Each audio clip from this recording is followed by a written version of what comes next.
Merry Christmas, everyone. This is your boy Justin here, and today let's talk a little bit about managing the holidays because as type 1 diabetics, this can be a tricky time of the year for us. This weekend, I'm sure a lot of you are going to be gathering around with your folks, with your family, with your friends, whatever it may be, and you're going to be settling down at a table with lots of food, and it's going to be a lot of temptation for you to cheat, for you to, well, I like the word cheat, a little bit negative, for you to go off the beaten path that you've beaten yourself through rigorous work with, very low carb eating, right?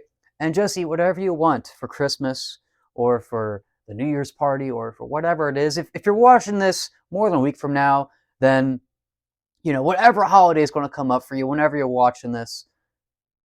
Here I have some tips today going over how to manage these temptations, how to manage these cravings, and to just give you a little bit of advice, give you a little bit of courage, encouragement to tackle these holidays with the same kind of rigor you do every other day of your life, managing this diabetes and staying low carb. All right.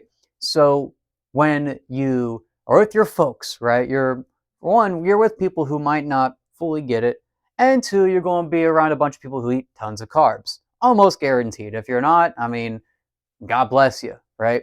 But for the most part, most of us are going to be gathered together with family, and unless we're cooking ourselves, we're going to be surrounded by very high carb food. And there's a very real temptation to just say, screw it. It's just Christmas. It's just Christmas Eve. It's just New Year's. Let me live a little bit. Let me explain why that's not such a good idea. Now, of course, there's the obvious. Well, your blood sugar is going to go crazy because, especially if you've been on a low carb diet for a long time, if you suddenly start eating tons of carbs, like if you have just a really carb heavy meal, then your body is going to be even less adapted to that than it was before you went on low carb, and you're going to be messing with that high blood sugar all night. It's going to suck. It's going to be quite annoying to deal with. And if you're drinking, geez, you don't want to be drinking and taking ludicrous amounts of insulin for a meal that you're not prepared to handle, right?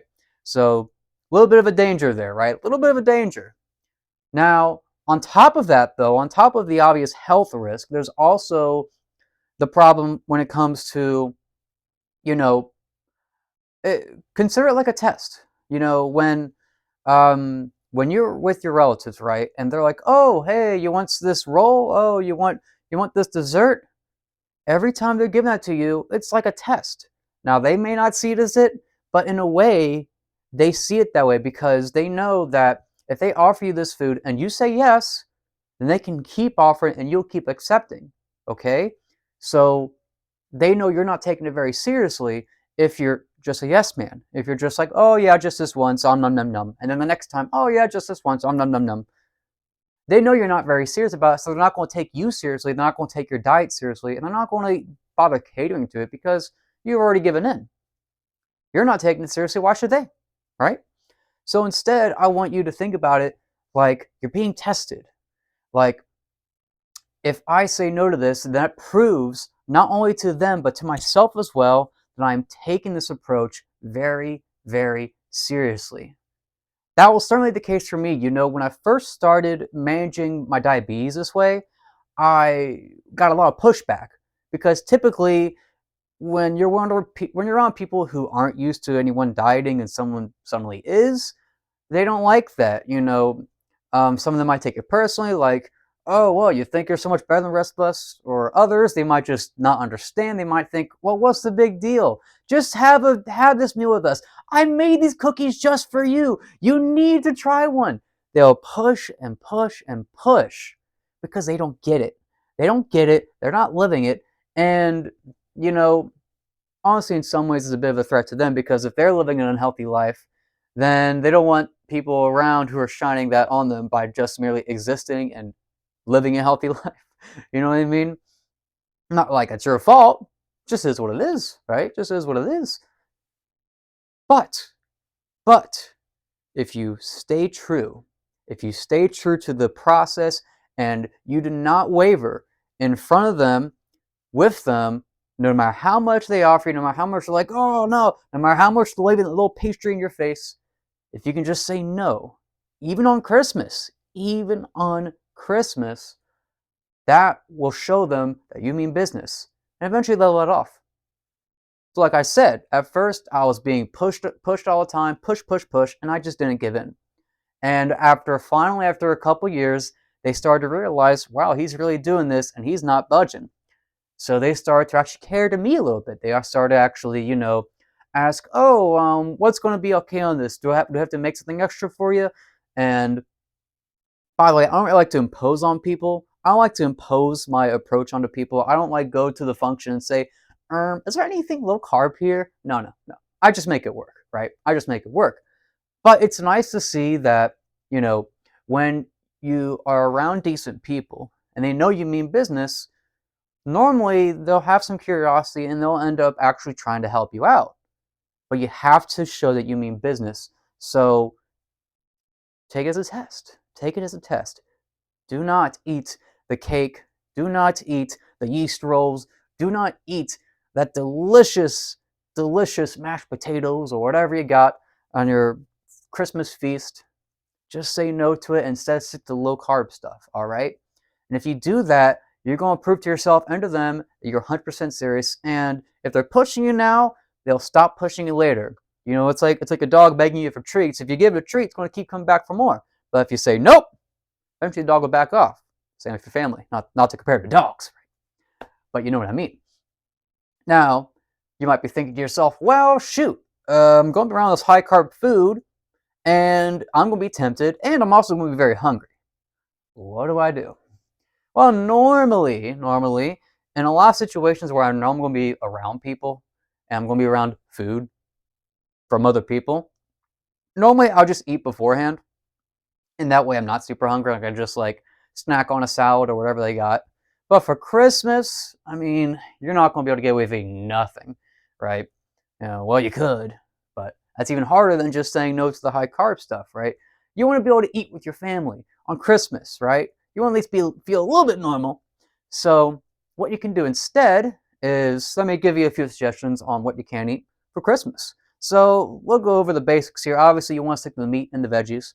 Now, that can be tricky, though. It can be a little bit tricky because typically Christmas ham is sweet. It's glazed. It's got a little bit of extra sugar in it. Now, normally I wouldn't say eat Christmas ham. Definitely not something you want to eat very often, but certainly it's a much better alternative to the actual high carb stuff. So, give yourself a little bit of slack for that. Christmas ham, don't overdo it, right? Maybe wipe the glaze off the edge. But that's fine. That's fine. And also, of course, you got salads. You might have green beans. Just be sure to take the fried onions on top if it's like a casserole. So on and so on and so on. Now, you can also just bring your own dish. You can also just bring some sort of meat dish or low carb veggie dish or something in between, something cheesy, right? I love bringing appetizers like jalapeno pepper poppers and things like this that people will love, but still low carb. And that way everyone's happy and you're kind of showing off your approach to people and maybe I can convert a few of them, right?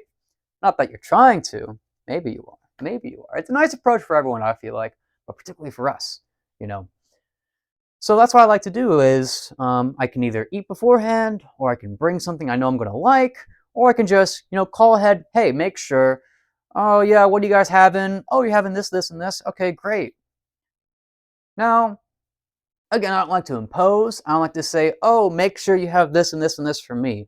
I don't like to make my approach a burden to other people.